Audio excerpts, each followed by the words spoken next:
Can you tell us a little bit more about the United Health Accelerator and sort of, I know it started out with Techstars and now it's a separate entity, but can you tell us a little bit more about that? How many cohorts have you put through? What's Yeah, the program look like? Maybe certainly. Yeah, happy to. So this is year 4. We do one class a year, 10 companies per class. We run it every year in the fall. When we started with Techstars as a model tends to work really well for pre-seed or very early seed stage startups. The program structure has an economic component with participation. It tends to be like a very intensive all day, every day thing.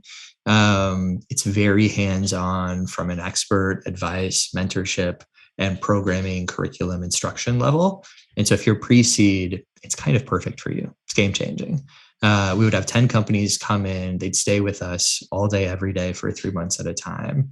And then at the end, we'd throw a party to celebrate the accomplishment. And hopefully they had grown a year or two in terms of like actual company maturation during that period.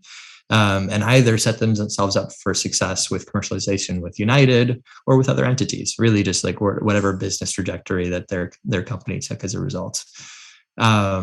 This year, we've distilled some of the learnings from it. And so the program is very much same, but different, if that's a fair thing to describe it as. What I mean by that is it's still hand in hand with United Healthcare. It's still specifically focused on serving some of their strategic innovation agenda by targeting early technology companies. But we're going after companies that are a bit later stage, companies that have already built a product. They've already got it in market. So they've already gone through procurement and implementation and otherwise in contracting. They have a customer, right? And we don't really care about revenue necessarily, but there are so many pains associated with going live in someone else's environment, particularly in healthcare, that we're looking for companies that had already done that once. Companies that fit that profile have often already raised a seed round too. They often have a team that they've hired. So there was a core team, and then they've added some talent on product and technology and sales and operations or customer success or otherwise.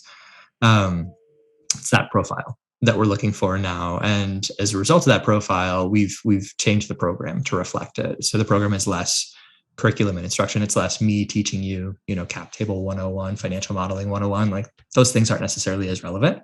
It's instead a lot of cohort oriented interaction where you get to spend time with other world-class founders, learning directly from them. And then it's a lot of closed door sessions with senior executives at United where you can ask them anything about their strategy, things that you can never Google. It's part-time. We give every company that participates a $50,000 investment on an uncapped safe. So terms that no one would say no to, right? Yeah. And then, curated access to the C-suite of one of the biggest health companies in the world. So it's from a founder standpoint, it's a pretty profound opportunity to spend time with a core team, with a core group of other founders that are building things at similar stages that are non-competitive with your own. Right. And then again, access to United and all their resources.